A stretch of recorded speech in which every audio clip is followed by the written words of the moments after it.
दोस्तों, कुंडू न्यूज में आपका स्वागत है। चैनल को लाइक व सब्सक्राइब करें।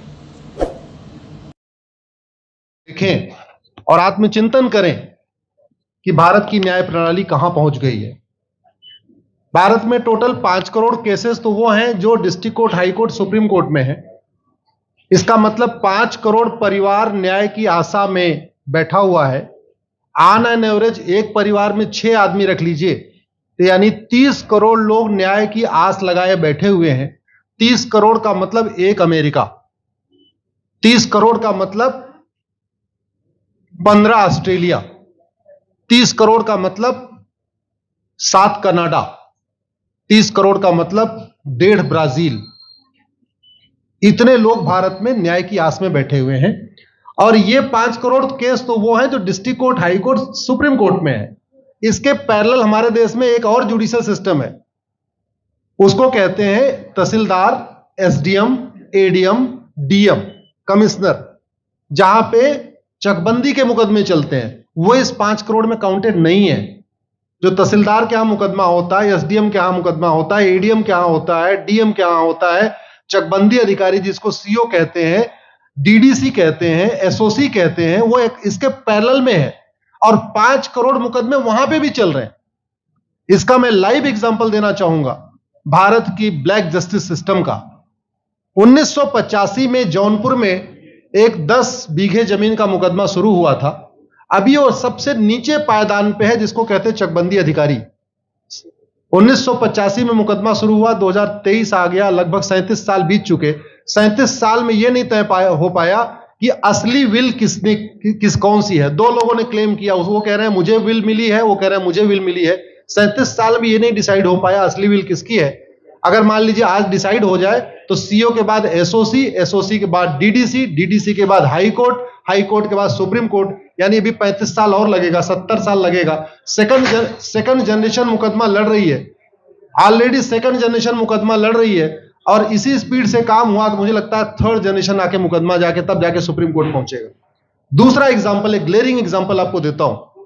1971 के वॉर में पाकिस्तान में बम फेंकने वाले, पाकिस्तान के फौजियों के बहुत सारे बैंकर तोड़ने वाले एक कर्नल कबोत्रा है, पंचकुला में रहते हैं। दुश्मनों के उन्होंने दांत तोड़ दिए। आज 2000 से उनके मकान पे किसी ने कब्जा किया हुआ है। 2023 आ चुका है, 23 साल में वो अपने मकान को नहीं छुड़ा पाए। अभी मामला पंचकुला की डिस्ट्रिक्ट कोर्ट में है, उसके बाद चंडीगढ़ हाई कोर्ट जाएगा, फिर सुप्रीम कोर्ट जाएगा। तो 23 साल में वो सबसे नीचे पायदान पे है। वास्तविकता यह है, अंग्रेज चले गए, अंग्रेजी कानून यहीं छोड़ गए, अंग्रेजी व्यवस्था यहीं छोड़ गए। यह व्यवस्था भारत में न्याय देने के लिए नहीं बनी थी।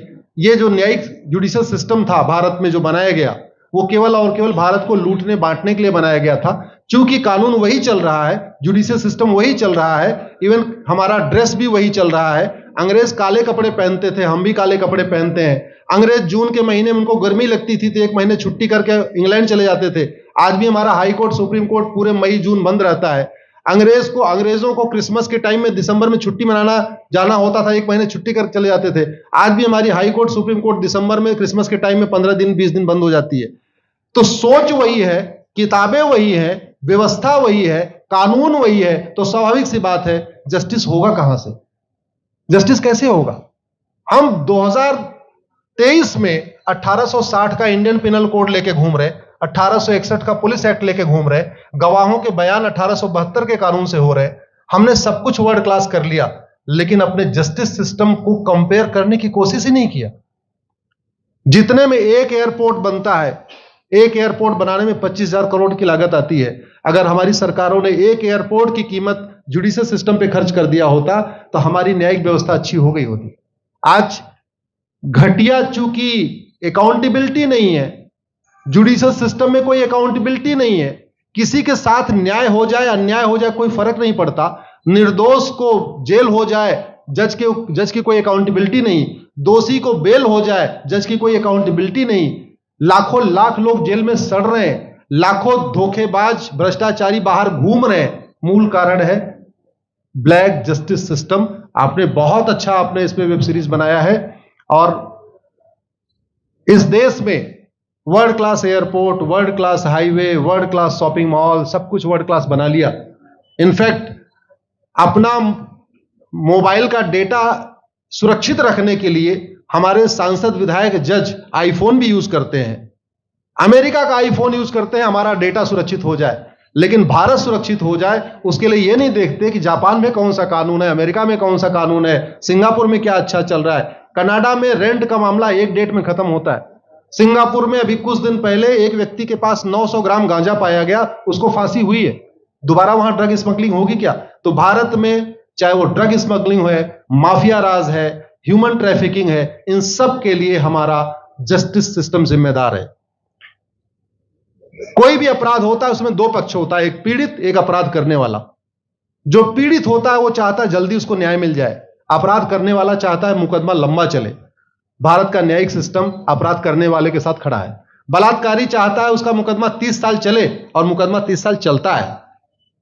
भू माफिया चाहता है कि गरीब की जमीन पे कब्जा कर ले, उसका मुकदमा 50 साल चले और आज की डेट में मुकदमा 50 साल चल रहा है। इसका मतलब वर्तमान न्यायिक सिस्टम बलात्कारी के पक्ष में है, भू माफिया के पक्ष में है, ड्रग स्मगलर के पक्ष में है, ह्यूमन ट्रैफिकर के पक्ष में है, नक्सलियों के पक्ष में है, माओवादियों के पक्ष में है, जो लोग देश विरोधी काम कर रहे हैं उनके पक्ष में है। 40 साल 50 साल के बाद किसी व्यक्ति ने मिलावट करके लोगों का स्वास्थ्य खराब कर दिया, उसको 50 साल के बाद सजा हो रही है।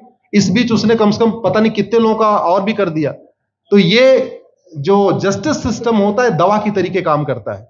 जैसे दवा अच्छी होती है बीमारी तुरंत ठीक हो जाती है, अगर दवा घटिया होती है तो बीमारी बढ़ जाती है।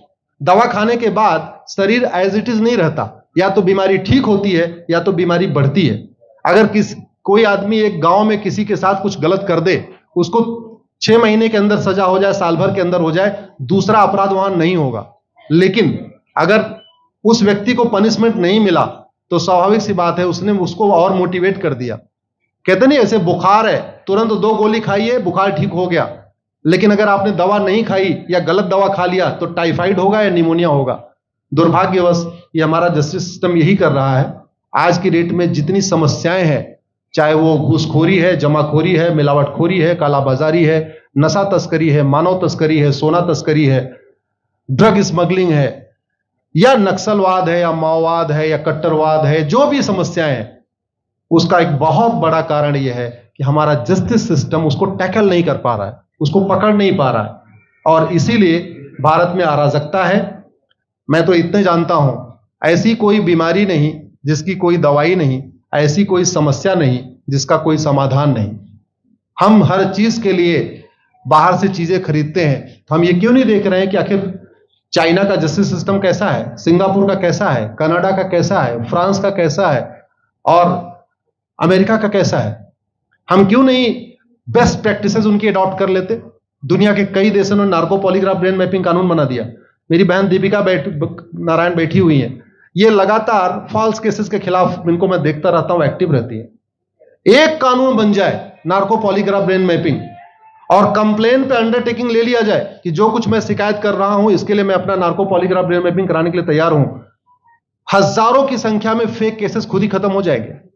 आज की डेट में लोग जुडिशरी की लापरवाही के साथ साथ फर्जी केस से परेशान है, फर्जी गवाही से परेशान है, फर्जी एफआईआर से परेशान है, हजारों परिवार परेशान है। कई बार देखा गया कि जो फैमिली के केसेस होते हैं उसमें कितने सारे फेक केसेस भी आ रहे हैं। तो जो वास्तव में दोषी हैं उनको पनिशमेंट नहीं मिल पा रहा है, जो निर्दोष हैं उनके खिलाफ फर्जी केसेस हो रहे हैं। आज की डेट में गांव में एक दबंग अगर जमीन कब्जा कर लेता है, किसी की हिम्मत नहीं पड़ती उसके खिलाफ कोई गवाही दे दे। लोगों को अपनी जमीन छुड़ाने में 30-30 साल लड़ना पड़ रहा है, 35 साल लड़ना पड़ रहा है। अगर 30 साल 35 साल के बाद कक्कड़ जी उसको अपनी जमीन मिल भी गई तो उसके साथ न्याय कहां हुआ? 35 साल में उसका टाइम बर्बाद हो गया, 35 साल में उसका पैसा बर्बाद हो गया, 35 साल वो मेंटल ट्रॉमा में रहा, 35 साल उसने तारीख पे तारीख झेली है। और मैं तो डिस्ट्रिक्ट कोर्ट में कई बार जाके देखा, ऐसे परिवारों को देखता हूं जिनके पास बस से आने के लिए पैसा नहीं है, साइकिल से आते हैं। ऐसे परिवारों को देखता हूं जो चाय नहीं पी सकते अपने पैसे से, बेचारे घर से रोटी बांध के और अचार लेके आते हैं, लेकिन वहां मजबूरी में वकील को पैसा देते हैं। तो हमारी कोर्ट कचहरी वास्तव में दलाली का अड्डा बन गया है। हमारी कोर्ट कचहरी भ्रष्टाचार का अड्डा बन गया है। और मैं दुख के साथ कहना चाहूंगा, अदालतों में न्याय हो नहीं रहा है, बल्कि न्याय बिक रहा है। जिनके पास पैसा है, वो कि उन्होंने कितना बड़ा क्राइम किया हो, मर्डर किया हो, रेप किया हो, उनको जमानत हो रही है। और जिनके पास नहीं है, वो बेचारे जेल में सड़ रहे हैं। कई बार तो देखा गया, मैंने मेरे मर्डर किया एक्स अनंत सिंह ने, लेकिन एक्स अनंत सिंह बाहुबली थे, उन्होंने थानेदार को 20 लाख रुपए दिया, वो वाई अनंत सिंह को लेकर जेल में डाल दिया। नाम वही है। अब उसके बाद क्या हुआ, 20 साल मुकदमा चला और फिर सबूत के अभाव में छूट गया। तो जिसने मर्डर किया वो तो कभी जेल गया ही नहीं। एक निर्दोष जेल गया, 10-20 साल के बाद उसने अपना जमीन बेचा, सब कुछ किया, मां बाप सब कुछ तबाह हो गए, फिर वो सबूत के अभाव में छूट रहा है।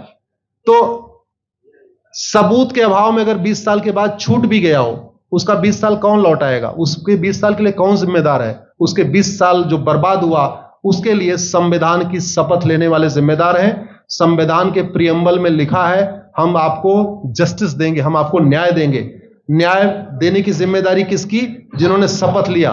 शपथ कौन लेते हैं? जजेस लेते हैं, सांसद, विधायक, मंत्री लेते हैं। तो आज की डेट में अगर लोगों को न्याय नहीं मिल रहा है, तो इसके लिए वही जिम्मेदार हैं जो संविधान की शपथ लेते हैं। संविधान की शपथ लेने वालों को वेतन, भत्ता, गाड़ी, बंगला इसीलिए मिलता है कि लोगों को न्याय मिल सके, फास्ट जस्टिस मिले, कंप्लीट जस्टिस मिले। अनफॉर्चुनेटली कंप्लीट जस्टिस मिलने में तो 50-60 साल लग जाता है, फास्ट जस्टिस तो सपना हो गया है। इसलिए आज आपने जो ये वेब सीरीज बनाई है, मैं आपको धन्यवाद देता हूं। एक ऐसे विषय पे जिसपे कोई टच नहीं करता, लेकिन जिससे करोड़ों लोग पीड़ित हैं।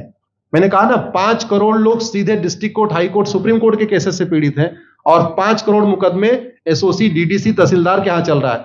तो अगर 5 करोड़ से 30 करोड़ लोग इधर पीड़ित हैं, तो उधर भी पीड़ित है। वास्तव में बहुत बड़ी संख्या भारत में इसी से पीड़ित है। और अपराध, भ्रष्टाचार और जितनी भी अराजकता चल रही है, उसका मूल कारण भी यही है। जस्टिस सिस्टम अच्छा हो जाए, कानून